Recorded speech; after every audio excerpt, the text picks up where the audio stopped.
গিজারের connection দেখলে geyser servicing করলাম, গিজারের কানেকশনটা কীরকম হবে সব নতুন বন্ধুরা দেখলে।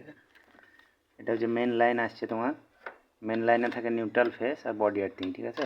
ফেসটা চলে গেলো তোমার ওভারলোডে, ওভারলোড থেকে আউট হয়ে গেছে থার্মোস্ট্যাট, থার্মোস্ট্যাট থেকে আসছে তোমার এলিমেন্টে, ঠিক আছে।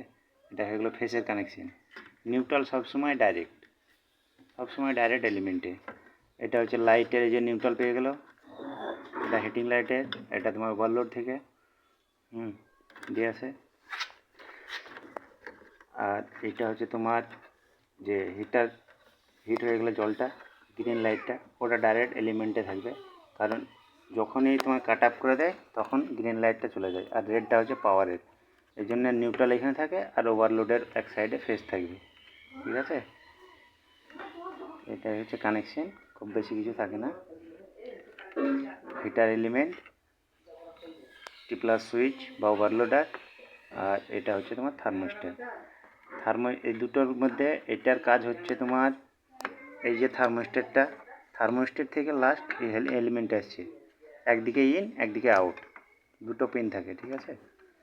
একদিকে ইন হচ্ছে একদিকে আউট হচ্ছে, এলিমেন্টের একটা পয়েন্টে আসছে।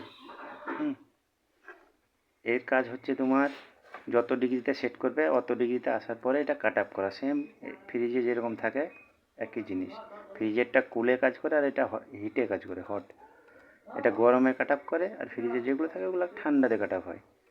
এটা যদি by chance by any chance যদি খারাপ হয়ে যায় তো তার জন্য এইটা লাগানো আছে।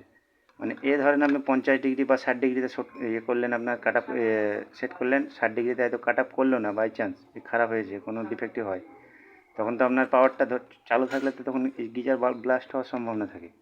এই জন্য আপনার এই টিপলারটা লাগানো হয় বা ওভারলোডটা যেটা বলছে, কাট আপ করে আপনার 90 ডিগ্রিতে, ঠিক আছে। 75 ডিগ্রি বা 90 ডিগ্রি এরকম কাট আপ করে। যখনই এবার ওভারহিট হয়ে যাবে তখন কিন্তু পুরো সুইচ এইখান থেকে আর লাইন ওইদিকে পাস করবে না, মানে হিটারকে আর লাইন দেবে না এলিমেন্টকে, তাহলে পরে পুরোটাই বন্ধ হয়ে যায়। এই জন্য দুটো লাগানোটা বেশি ভালো। এটাই হচ্ছে কানেকশান, সিম্পল। যদি কারো কোনো কিছু জানার থাকে কমেন্ট বক্সে জানিয়ে দিও। ধন্যবাদ বন্ধুরা, অসংখ্য ধন্যবাদ। ভিডিও ভালো লাগলে সবাই একটা লাইক কমেন্ট করে দিও।